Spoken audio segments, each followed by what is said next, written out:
जैसा कि हमने लास्ट पार्ट में देखा था कि चैंपियनशिप स्टार्ट होने के बावजूद भी चेंग वहां पर नहीं पहुंचा था, जिस कारण से सभी लोग वहां पर परेशान थे और यूनहाई टॉप 10 में से सिलेक्ट होने वाला पहला स्टूडेंट बन चुका था।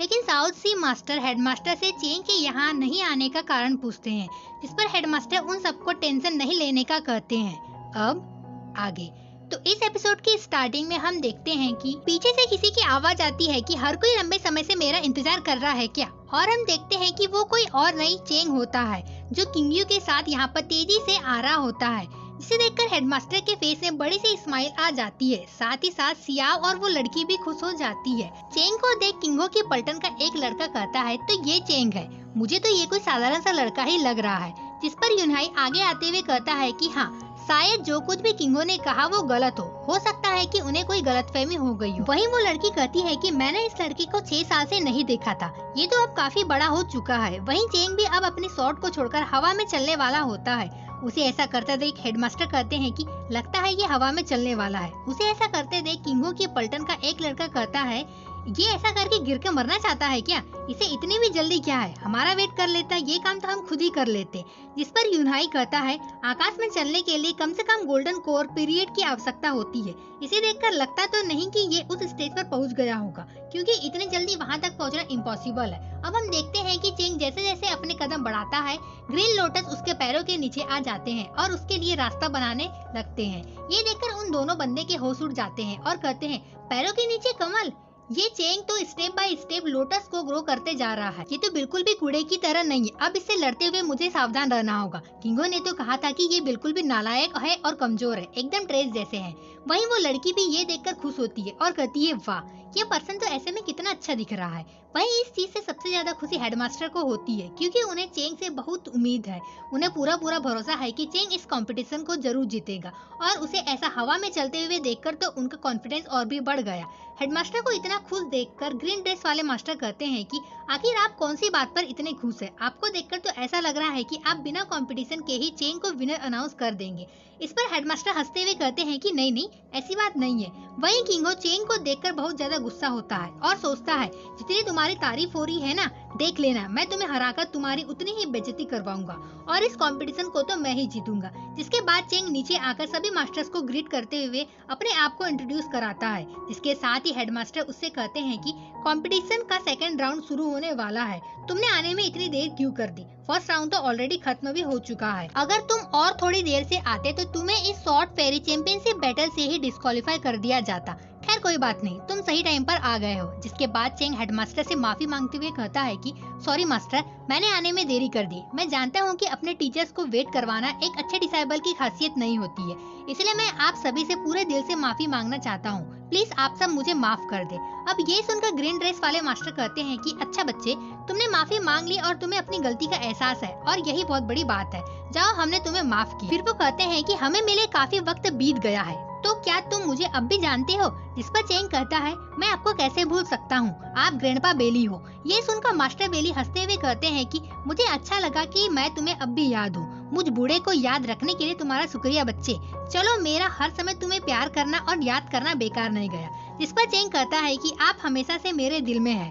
तभी वो लड़की कहती है कि मेरे बारे में क्या, हाँ मैं तुम्हें याद भी हूँ या नहीं, और वो चेंग का कान जोर से मरोड़ देती है। जिस पर चेंग कहता है कि तुम कुछ जानी पहचानी तो लग रही हो, ऐसा लग रहा है कि मैंने तुम्हें पहले कहीं देखा है। ये सुनकर उस लड़की को बहुत ज्यादा गुस्सा आ जाता है और वो कहती है कि आखिर तुम मुझे कैसे भूल गए? मैं तुमसे कुछ साल क्या नहीं मिली, तुम अपनी वुशुंग बहन को भूल गए, तुम एकदम हार्टलेस पर्सन हो। जिस पर चेंग अपने आप को कवर अप करते हुए कहता है कि नहीं मैं तो मजाक कर रहा था छोटी बहन, मैं तुम्हें अच्छे से जानता हूँ। वुशुंग दोबारा से चेंग के कान मरोड़ते हुए कहती है कि नहीं, तुम मुझे नहीं जानते, तुम मुझे भूल गए, मैं तुम्हारी छोटी बहन नहीं हूँ, मैं तुमसे पूरे आधा साल बड़ी हूँ। चेंग को काफी दर्द हो रहा होता है, इसीलिए वो वुशुंग का हाथ पकड़ते हुए कहता है कि ठीक है बहन, अब तो मेरा कान छोड़ दो।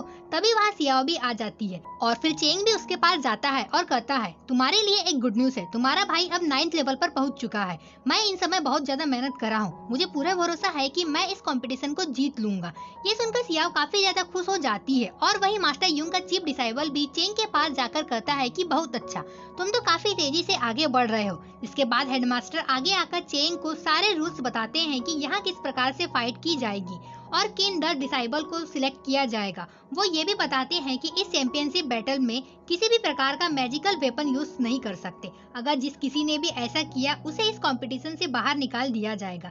ऐसा कुछ भी आर्टिफैक्ट का यूज करने से पहले 10 बार सोच लेना और अपना बेस्ट देना और ध्यान देना कि कहीं गंभीर चोट न लग जाए। जिस पर चेंग कहता है कि आप चिंता मत करिए, मैं किसी भी प्रकार के मैजिकल वेपन का यूज नहीं करूंगा। मैं पूरे नियमों का पालन करते हुए इस चैंपियनशिप को जीतने की पूरी कोशिश करूंगा। जिसके साथ ही हम किंगो को देखते हैं जो सोचता है कि मैं खुद भी एक्साइटेड हूँ ये देखने के लिए कि तुम क्या कर सकते हो। तुम्हारी तारीफ सुन के मेरे कानों में दर्द होने लगा है। अब बस तुम्हारी परफॉर्मेंस देखनी है। तुम हवा में उड़ो या लाइन अप करो, मैं तुम्हें सबके सामने अपने पैरों के नीचे खड़ा कर दूंगा। तुम चाहे जो कुछ भी करो लेकिन मैं तुम्हें हरा कर ही रहूंगा और जितने भी लोग तुम्हारी तारीफ कर रहे हैं ना उन सभी के सामने तुम्हारी बेइज्जती करवा कर ही रहूंगा। फिर सियाओ चेंग से कहती है कि भाई चलो मैं तुम्हारी मदद करती हूँ। मैं तुम्हारी मदद करने के लिए उस बहन को तो नहीं हरा सकती लेकिन मैं खुद हार मान लेती हूँ। ये सुनकर चेंग हंसने लगता है। वहीं वुसुंग को सियाओ की बातों से गुस्सा आ रहा होता है और वो जमीन पर पैर पटकते हुए सोचती है कि इस लड़के को अपनी छोटी बहन तो याद है लेकिन वो मुझे भूल गया, इसको तो सबक सिखाना ही होगा। और वो चेंग के पास जाकर उसका हाथ पकड़कर कहती है कि